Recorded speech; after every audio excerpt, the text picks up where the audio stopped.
Jadi dengan bermodalkan pengetahuan membaca photo reading, skipping, dan scanning, kita bisa membaca buku dengan cepat di toko buku maupun di perpustakaan.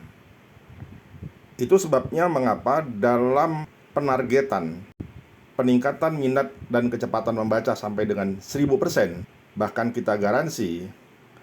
Hal itu karena target kami setiap siswa atau alumni yang telah mengikuti pelatihan SSRA saat berkunjung ke perpustakaan dapat membaca setidaknya 10 buku dalam waktu satu hari.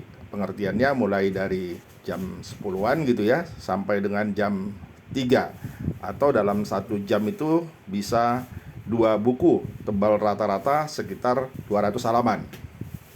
Nah, jadi kalau ini diterapkan juga di toko buku, kita bisa membaca buku dengan cepat, jadi tidak perlu membeli. Yang kita beli tentunya buku-buku yang memang kita perlukan dan memang tidak bisa dibaca dengan menggunakan skipping, atau scanning. Jadi sekarang Anda bisa bayangkan, kalau saya ke toko buku atau ke perpustakaan, berapa buku yang saya bisa baca dengan cara seperti ini. Terus terang, saya pernah diajak mampir sebentar ya ke perpustakaan, nggak sampai 2 jam. Tapi berapa buku yang bisa saya baca? Ada 5 buku dalam 2 jam ya. Intinya kalau ditanya isi 5 buku itu, saya bisa jawab dan bisa mempresentasikan apa isinya walaupun saya tidak baca. Ini adalah contoh buku ya yang saya baca di perpustakaan Jakarta ya, yang ada di Taman Ismail Marzuki. Judulnya pertama adalah Spirit Jepang. Jadi buku ini ditulis oleh orang yang pernah tinggal di Jepang. Saya tidak pernah tinggal di Jepang. Ini mungkin merupakan kesulitan saya. Tapi kalau orang yang sudah pernah tinggal di Jepang lebih mudah membaca buku ini kan, atau setidak-tidaknya pernah membaca buku tentang Jepang. Saya kebetulan pernah ya membaca buku tentang orang Jepang ya, karya Boy de Mente dulu itu. Saya editornya. Jadi saya tahulah beberapa istilah-istilah dari perilaku orang Jepang itu. Sama dengan buku-buku motivasi misalnya. Orang yang sering baca buku motivasi tentunya lebih mudah membaca buku motivasi ya. Nah, saya gunakan saja teknik skipping. Saya lewatkan aja bagian-bagian yang sudah tahu, yang tidak mengerti saya coba membacanya secara scanning.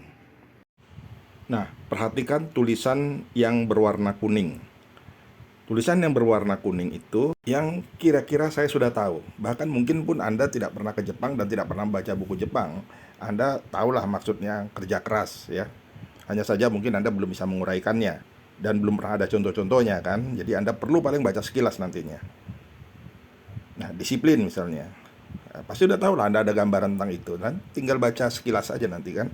Nah, ada bagian-bagian yang memang agak ragu apakah saya tahu atau tidak ya. Contohnya misalnya bagian yang tidak saya beri tanda kuning, bukan saya tidak mengerti ya. Contohnya misalnya adaptasi budaya luar, tahu gitu ya, tapi saya agak ragu gitu. Atau ya pengetahuan saya kalau diskalakan misalnya cuma di 2. Nah, tentunya saya ingin sampai minimal 6 lah gitu.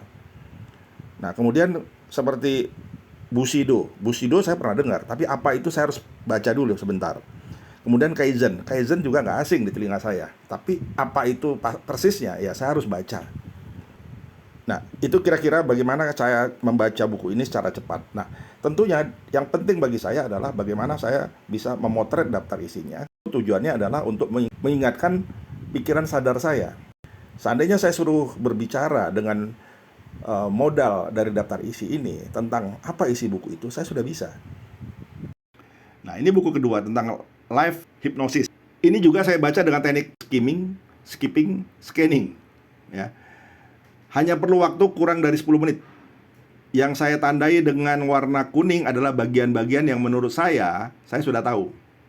Saya cukup nantinya membaca skimming. Dengan demikian, saya bisa membaca buku dalam waktu kurang dari 10 menit. Nah, buku yang ketiga ya, Password Menuju Sukses. Seandainya ya, saya disuruh menuliskan dengan bermodalkan 5 hal penting yang saya beri tanda kuning ini, saya sudah bisa loh membuat buku ini dan berbicara tentang isi buku ini. Penting dari bagian ini adalah pentingnya sebuah impian. Nah, menurut saya tidak perlu baca buku ini kata demi kata, kalimat demi kalimat, atau alinea demi alinea, karena saya sendiri mengajarkan The Power of Dream. Ya, paling saya buka sebentar ya, saya baca teknik skipping dan scanning. Kemudian saya sudah mengetahui apa isi buku ini secara garis besar, termasuk esensinya.